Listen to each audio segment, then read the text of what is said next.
TRB, just a quick message. I'm sitting here and I'm thinking to myself, listen, if you're a new driver, okay, you've heard plenty of people say it. If you're a new driver, meaning you went to school, you got your CDLs, you got out the truck with your mentor, do not go lease right away. All right? Do not go lease right away, people. Especially if you get out in the wintertime. Meaning like right now, where normally this is West Coast, so you know.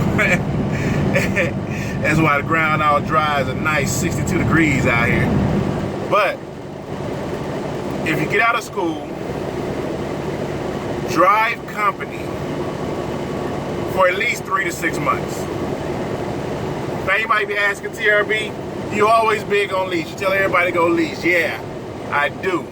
But when you're fresh out of school, there's some trials and tribulations that you have to go through. All right? Trials and tribulations, people. And I just want to make sure that you, not I, I just want to make sure that you are prepared for at least 20% of those trials and tribulations. Meaning, if you get out of school, get out of the truck with your mentor, and you're still not good at backing up, and you pull into a truck stop, you in a lease truck, you trying to back up, well, guess what? You have a greater chance of damaging that equipment, and rather damage the company equipment before you damage your own. If you get out here and you don't understand what an IFTA tax is, or you don't understand, or you don't know how to drive in snow, or your body is not conditioned to drive long miles, then no, you don't want to get out here and lease right out of school. You don't want to do that.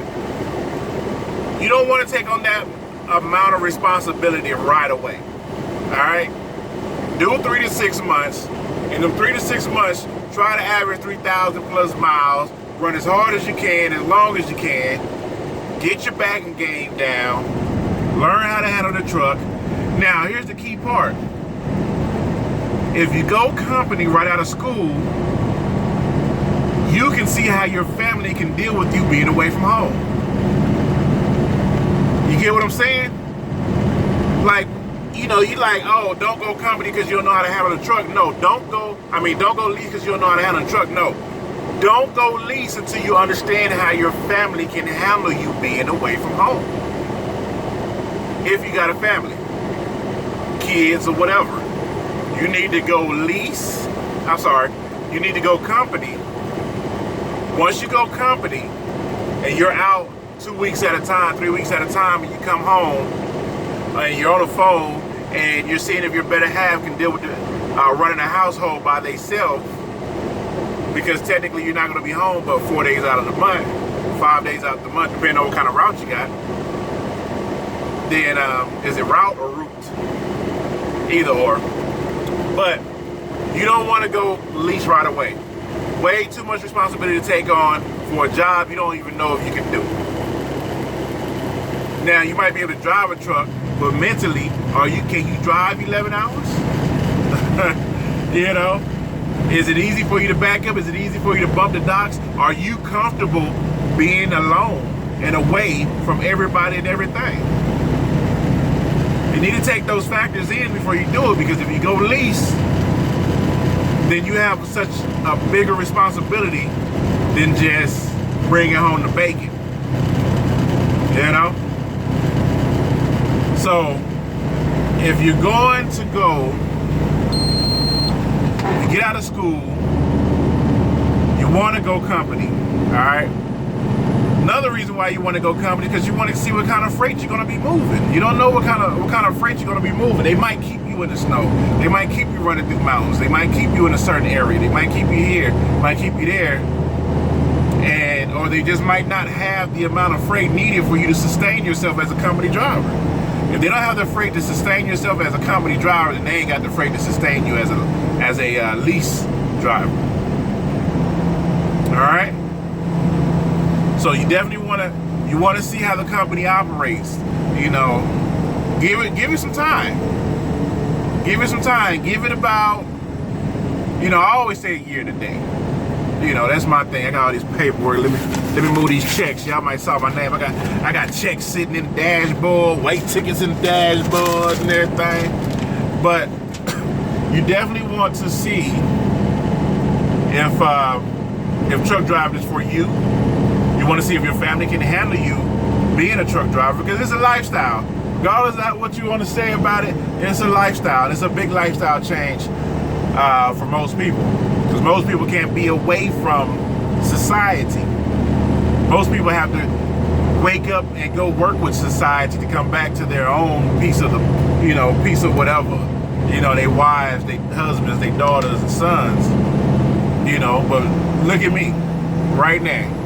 I'm in the middle of nowhere. I have absolutely no signal, no Qualcomm. This is when I need a CB if something was to happen. And I'm going to be back here on this back road for another 6-7 hours. Just driving. Some people just can't drive for a long time. You know? And this is what you're going to do for a living. You become a truck driver. This is just a part of the game right here. You know? Now, if I was empty and didn't have water back there, I'd probably be dipping all around these curves. But, yeah, I just backed myself down to 45 because, you know, I ain't trying to race nobody. But the moral of the story is, people, when you get your CDLs, get out of the truck with your trainer, go company for 3 to 6 months, preferably a year. And I say a year is because you get all seasons in that year. Winter, fall, summer, spring. Not only that, you run into little trials and tribulations of things breaking down, maintenance, flat tires, blown tires, you know, hooking to a trailer incorrectly. Just little trials and tribulations. Anything that can mess up your money as a lease driver, you want to learn that and get that out of the way as a company driver. Because if you blow a tire as a company driver, you just pull over and call somebody. But at least you get the experience. Or you go out on pre-trip and you see that your tire came off the beam, you hit it with your hammer and it bounces. You know, like, oh, that tire's flat. You know? Then you can also, if you get a breakdown and you get over to the TA or something like that, you get to experience that as a company driver. Like, you can ask them, how much does this cost to repair whatever? And they, you know, a couple $100 here.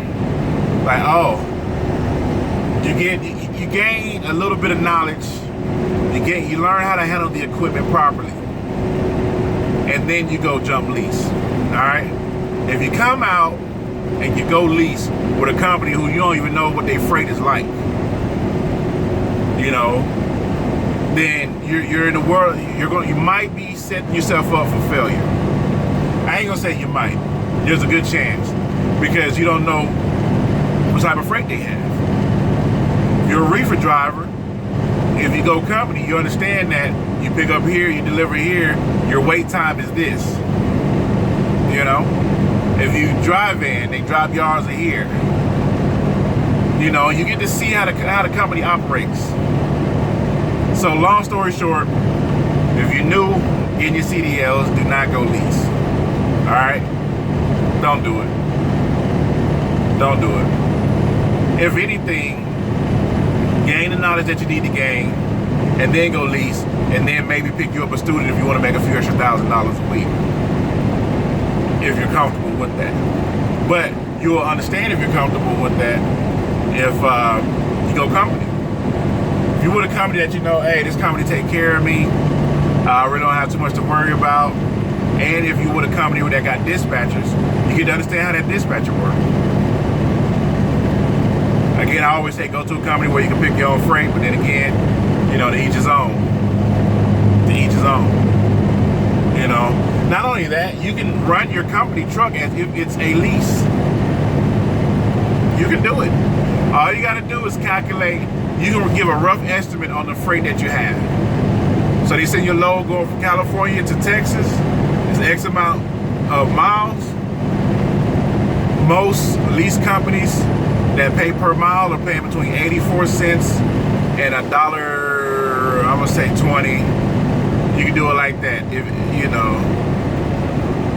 And then just run it. Run it at $1.12. I think Swift is paying $1.12. Run that load at $1.12. So you got $1.12 per the miles that you ran. Calculate how much fuel you don't put in the truck, or how much fuel it would take. So you need to know how many miles per gallon you're getting per gallon of fuel at the speed that you're going. 62 miles an hour or less. But, you know, I'm just using Swift as an example. And then run it. And see how much profit you would have made if you was getting $1.12 a mile. Alright? So, and then just do that a few times. You know, run it like you're running a business. Okay, well now learn about after tax. So how much tax would you have paid if you was the fuel in that particular area? You know, then give yourself a truck note. Like, ask some of these people, what are their truck notes for Swift transportation? How much is your truck note in insurance? Right? Find out your truck note, your insurance. Take X amount of cents, put away in the maintenance account. Take X amount of cents, put away in the escrow account. And then that'll be your fixed cost. Your Qualcomms are usually $10. Are you gonna have a pre-pass? Pre-pass is $17 a month. Break that 17, divide 4 into 17. Boom, that's how much you'll pay for that pre-pass a month. And then run that company truck like that. And then go off the loads that they're giving you because you're being dispatched, and see how much you will make at $1.12. Boom. Let's say you do that, and all of a sudden you get a flat tire on the on your drives. Well, guess what? Take the time that you've been doing that, the money you've been putting away, the money you've been saving, hypothetically, and now take that tire out and see how would that affect your bottom line. You can do it, people. That's how in my mind, that would be a good way if you want to practice on how to run a lease. But coming straight out, jumping into lease is not the business, because you just need to learn the freight. You need to learn what you're doing, how to do it, how your family's handling it, and how mentally stable you are with the job that you have. All right, it's TRB. Hopefully this makes sense. Yeah, that's about it. Thank all y'all for supporting me. You know, and as always, I thank you all for stopping by. Peace.